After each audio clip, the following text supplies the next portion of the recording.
दोस्तों, जब डीएम साहिबा एक साधारण महिला बनकर बाजार में निकली तो उसे पता चलता है कि बाजार केवल सामान खरीदने और बेचने की जगह नहीं है, एक कब्रगाह बन गया है। वहां का दरोगा रात में उनसे पैसा वसूली करता है, उन्हें मजबूर किया जाता है और जो नहीं देता है तो उसके दुकान को जला दिया जाता है, उनको वहीं बुरी तरह से मारा जाता है और उनके बहू बेटियों के सामने उनका मजाक बनाया जाता है। जब डीएम साहिबा भेष बदलकर खुद फल बेचने वाली बनकर पहुंची तो उसके साथ भी वही काम हुआ। दोस्तों, फिर जो हुआ उसको जानने के लिए वीडियो में अंत तक बने रहना, और वीडियो अच्छी लगे तो वीडियो को लाइक करें और हमारे चैनल को सब्सक्राइब जरूर करें। तो चलिए जानते हैं कि आखिर उस रात क्या हुआ जब अंजना ने अफसर का चार्ज लिया। ना तो सोचा था सिस्टम में रहकर कुछ बदलने की कोशिश करेंगी, लेकिन जो पहली ही फाइल उनके सामने आई उसमें कुछ ऐसा था कि रूह तक कांप गई। दुकानदार, वो छोटे मोटे लोग जो सुबह से लेकर रात तक 2 पैसे के लिए खपते हैं, वह लोग आत्महत्या कर रहे थे। वजह थी दरोगा की अवैध वसूली, हफ्ता वसूली। सोचो कोई कितनी मजबूरी में होगा जो अपनी जान दे दे। अंजना बैठी बैठी बहुत देर तक कुछ सोचती रही, फिर एकदम से उनकी आंखों में आग सी जल उठी। बोली, अब बहुत हो गया, इस गंदगी को खत्म करना ही पड़ेगा, अंदर से और जड़ से भी। वह जानती थी कि सिर्फ ऑफिस में बैठकर फाइलें पलटने से यह गंदगी नहीं साफ होने वाली। एक रात उन्होंने ठान लिया, अब वक्त आ गया है मैदान में उतरने का। उसी रात उन्होंने अपना असली चेहरा छिपा लिया, पहन ली एक सीधी सादी सलवार कमीज, सिर पर लिया पुराना सा दुपट्टा और चेहरे पर बना लिया एक नकली दाग, जैसे कोई मामूली औरत हो। कोई सोच भी नहीं सकता था कि यह औरत वही अंजना है, शहर की सबसे पावरफुल अफसर। करीब रात के 9 बजे होंगे। अंजना अपनी पुरानी सी साइकिल लेकर गलियों में निकली। हवा में अजीब सा सन्नाटा था, लेकिन साथ ही कुछ हलचल भी। गली के हर मोड़ पर डर घुला हुआ था। कोई जोर से बोल भी नहीं रहा था, जैसे आवाज भी डरती हो। चलते चलते एक चाय की दुकान दिखी। दुकान छोटी सी थी, पर जलती हुई ढिबरी और उसमें चाय का उबलता पानी बता रहा था कि कोई अंदर है। अंजना रुकी और देखा, एक बूढ़ा आदमी कांपते हाथों से चाय बना रहा है। अंजना ने धीरे से पूछा, बाबा, इतनी रात को दुकान क्यों खोल रखी है? बूढ़ा चाय वाला पहले तो चौंका, फिर धीरे से बोला, बेटी, अब फुसफुसाना का टाइम हो गया है। अंजना थोड़ा चौंकी, कौन फुसफुसाना? बूढ़ा फिर से इधर उधर देख के बोला, दरोगा धर्मवीर हर दुकान से 5 लाख लेता है और जो ना दे उसकी दुकान में आग लग जाती है। यह सुनते ही अंजना का खून खौल उठा, मगर उसने खुद को संभाला, चेहरा शांत रखा, पर अंदर लावा फूट रहा था। अभी वह कुछ सोच ही रही थी कि एक तेज हेडलाइट की रोशनी से पूरी गली चमक उठी। एक पुलिस की जीप अंदर घुसी। गाड़ी से उतरा धर्मवीर, लंबा चौड़ा, आंखों में गंदा सा घमंड और होठों पर एक ऐसी मुस्कान जो जहर से भी जहरीली लगे। उसके पीछे 4 सिपाही थे, सबके हाथ में लाठी और बंदूकें। गली में खामोशी छा गई थी। दुकानदार एक एक करके उसकी जीप के पास जा रहे थे और लिफाफा पकड़ा रहे थे। सबके चेहरों पर डर लिखा था। लेकिन तभी एक लड़का, होगा कोई 22 साल का, उसने लिफाफा देने से मना कर दिया। धर्मवीर ने उसकी तरफ देखा और अपनी वही जहरीली मुस्कान फेंकी। अंजना दूर खड़ी सब देख रही थी और उसे समझ आ गया, आज की रात कुछ बहुत भयानक होने वाला है। उन्होंने चुपचाप मोबाइल से रिकॉर्डिंग चालू कर दी। वह जवान लड़का था महेंद्र। उसकी एक छोटी सी कपड़ों की दुकान थी। मां बीमार थी और वह लाख दवा के लिए जोड़ रहा था, लेकिन दरोगा को नहीं देना चाहता था। महेंद्र ने कहा, दरोगा साहब, मेरी मां मर रही है, मेरे पास देने को कुछ नहीं। धर्मवीर ने हंसते हुए कहा, तेरी मां मरे या तू, मुझे मेरे पैसे चाहिए। फिर उसने सिपाहियों को इशारा किया। 2 सिपाहियों ने महेंद्र को पकड़ा, दुकान में पेट्रोल छिड़का और आग लगा दी। महेंद्र चीखता रहा, नहीं, मेरी दुकान मत जलाओ। आग की लपटें आसमान तक उठ गई। महेंद्र की मेहनत पल में राख हो गई। धर्मवीर ने उसके सामने नोटों का बंडल फेंका और बोला, अगली बार समझदारी से काम करना। अंजना की आंखों में आंसू थे। उन्होंने वह पल कैमरे में कैद कर लिया। वह जानती थी, इस शहर को अगर बचाना है तो अब मैदान में उतरना ही होगा। रात को उन्होंने सबूतों के साथ अपने क्वार्टर में बैठकर प्लान तैयार किया। उन्हें पता था धर्मवीर अकेला नहीं है, उसके पीछे बड़े लोग हैं, शायद नेता, शायद पुलिस अफसर। उन्हें और सबूत चाहिए थे। उन्होंने अपने भरोसेमंद असिस्टेंट विवान को बुलाया, तेज तर्रार, बहादुर और अंजना के लिए जान देने को तैयार। अंजना ने कहा, विवान, मुझे धर्मवीर की हर हरकत पर नजर चाहिए। विवान बोला, मैडम, यह खतरनाक है, अगर उसे भनक लग गई तो मेरी लाश भी नहीं मिलेगी। अंजना ने उसका कंधा थपथपाया, मुझे तुम पर भरोसा है। विवान ने मिशन शुरू किया। उधर अंजना ने फिर भेष बदला, इस बार फल बेचने वाली बनी। उन्होंने देखा धर्मवीर की जीप एक होटल के पीछे रुकी। एक आदमी काले कोट में आया, धर्मवीर को बैग थमाया। अंजना ने फोटो खींची। सस्पेंस गहराता जा रहा था। क्या यही मास्टरमाइंड था? इसी बीच विवान को पता चला कि धर्मवीर हर हफ्ते एक सुनसान गोदाम में जाता है। वो वहां गया और छिप कर देखा, नोटों के ढेर, हथियार, हिसाब किताब करने वाले लोग। उसने वीडियो रिकॉर्ड किया, लेकिन तभी एक सिपाही ने उसे देख लिया। विवान भागा, पुलिस सिपाही उसका पीछा करने लगे। तभी वह एक गली में फंस गया और फिर सिपाही पकड़कर उसे मारने लगे। लहूलुहान हालत में उसने अंजना को आखिरी कॉल किया, मैडम, गोदाम, सबूत है, माफ करना। फोन कट गया। अंजना का दिल कांप गया। वह डर गई, लेकिन रुकी नहीं। उन्होंने कसम खाई, विवान की कुर्बानी बेकार नहीं जाएगी। सारे सबूत इकट्ठा कर उन्होंने एक योजना बनाई। उन्होंने शहर के सभी दुकानदारों को गुप्त रूप से एक मंदिर में बुलाया। अंजना ने भेष उतारा और बोली, मैं आपकी डीएम हूं, अब अत्याचार के खिलाफ जंग शुरू होगी। दुकानदारों की आंखों में उम्मीद जागी। उन्होंने कहा, हम आपके साथ हैं। योजना बनी, धर्मवीर को रंगे हाथों पकड़ना है। रात गहरी होती जा रही थी और शहर की सड़कों पर डर और साजिशें साथ साथ चल रही थीं। डीएम अंजना अब सिर्फ अफसर नहीं, बल्कि एक योद्धा बन चुकी थी। विवान की लहूलुहान कॉल के बाद उन्होंने चैन की नींद लेना छोड़ दिया था। सुबह की पहली किरण के साथ अंजना एएसपी ऑफिस पहुंची। वह जानती थी कि अब अगला कदम सोच समझकर उठाना होगा, क्योंकि दुश्मन अब छिपा नहीं था, बल्कि ताकतवर था। उन्होंने एएसपी को जानकारी दी, बिना अपने कुछ भरोसेमंद पुलिस अफसरों को बुलाया, जिन पर उन्हें पूरा विश्वास था। उन्होंने कहा, अब वक्त है सच को उजागर करने का, लेकिन हर कदम सावधानी से। उधर शहर में खबर फैल गई थी कि डीएम ने दरोगा पर शिकंजा कसना शुरू कर दिया है। दुकानदारों में हलचल थी, डर के साथ साथ उम्मीद भी जाग रही थी। धर्मवीर बेचैन हो उठा। उसका नेटवर्क हिला था, लेकिन उसे यकीन था कि उसके पीछे जो लोग हैं, राजनीति से लेकर पुलिस तक, वह उसे बचा लेंगे। उसने अपने आकाओं से संपर्क किया। मैडम हरकत में आ गई है, क्या करना है? जवाब आया, डराओ, हटाओ, जरूरत पड़ी तो खत्म कर दो। धर्मवीर ने शहर में अपने मुखबिर फैला दिए। उसका टारगेट अब अंजना थी, लेकिन अंजना भी तैयार थी। उन्होंने महेंद्र को बुलवाया। महेंद्र, जिसकी दुकान जलाई गई थी, अब खुद सबूत बन चुका था। तुम्हें गवाही देनी होगी, अंजना ने कहा। महेंद्र थोड़ा कांपा। मैडम, वो लोग मुझे मार देंगे।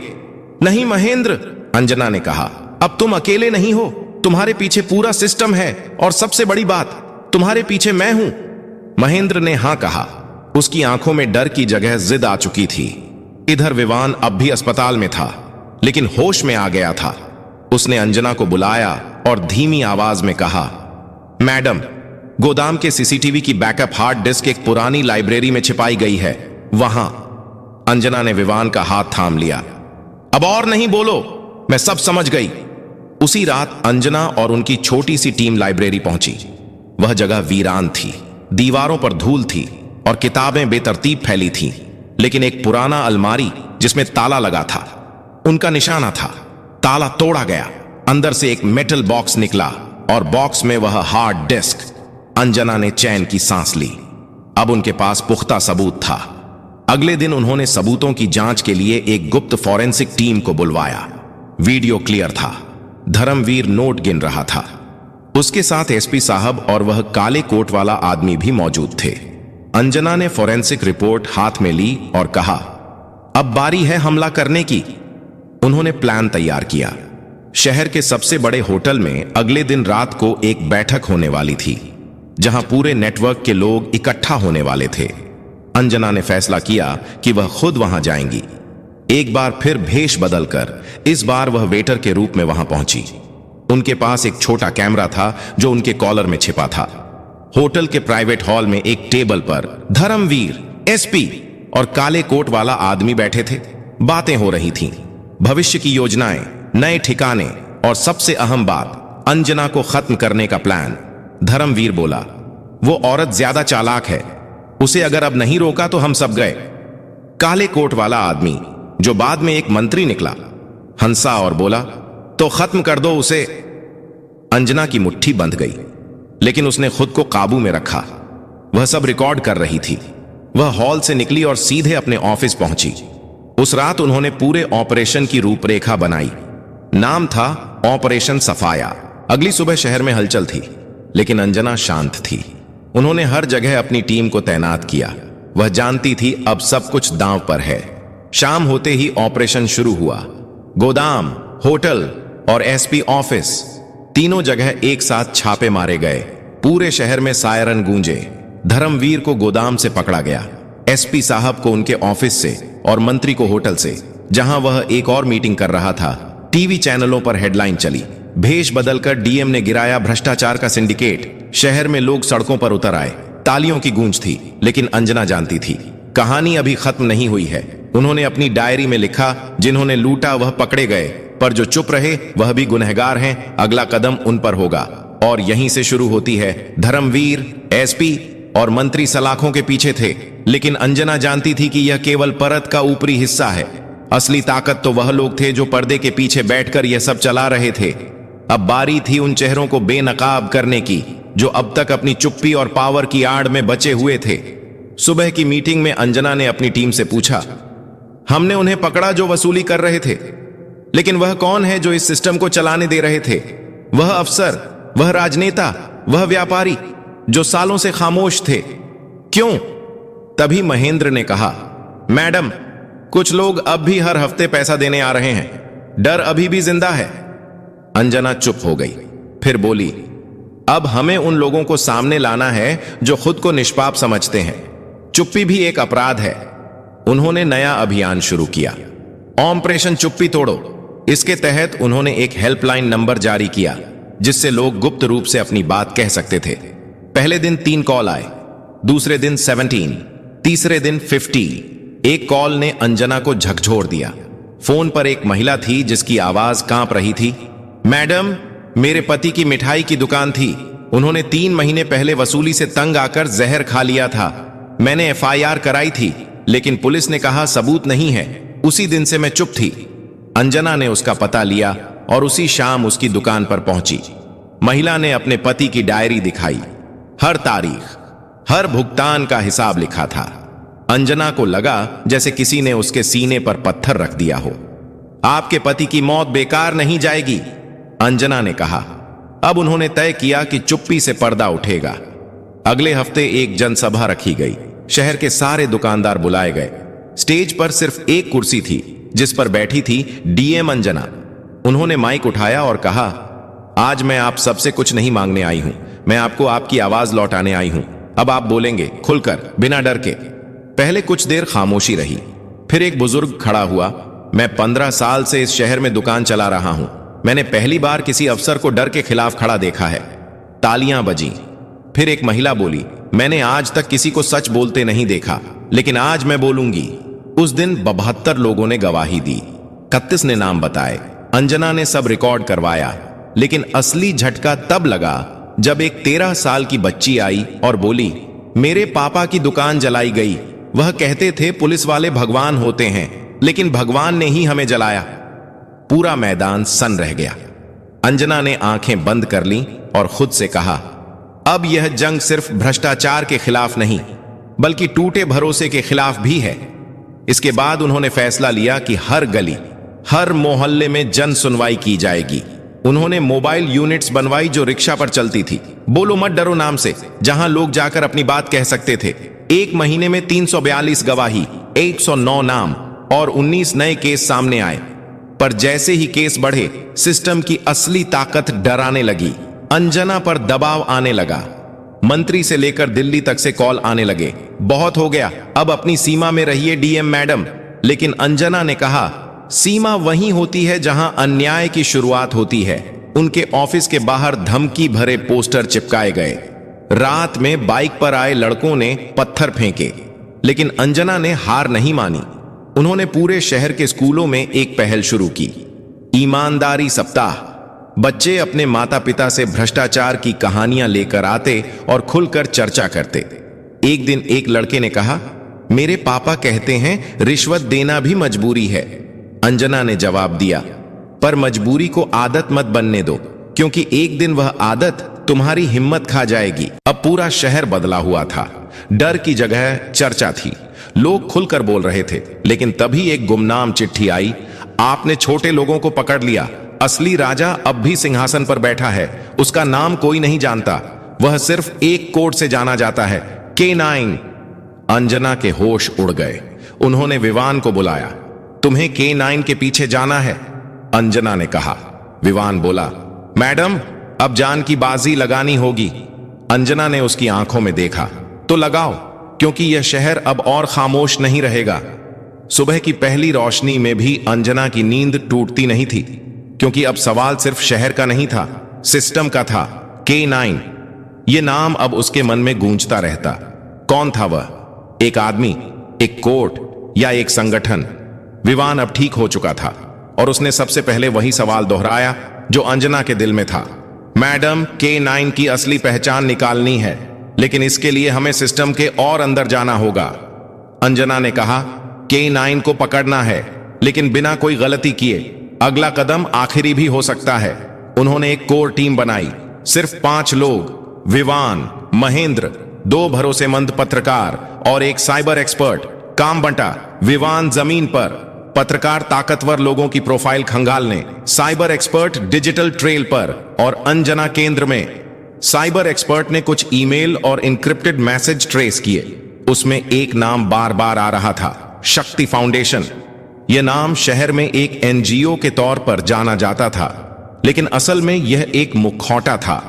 महेंद्र को उस फाउंडेशन में भेजा गया एक स्टाफ के रूप में। वहां उसने देखा, फॉर्मल कपड़ों में लोग कंप्यूटर स्क्रीन पर सिर्फ रिपोर्ट नहीं, बल्कि ब्लैकमेल की लिस्ट चला रहे थे।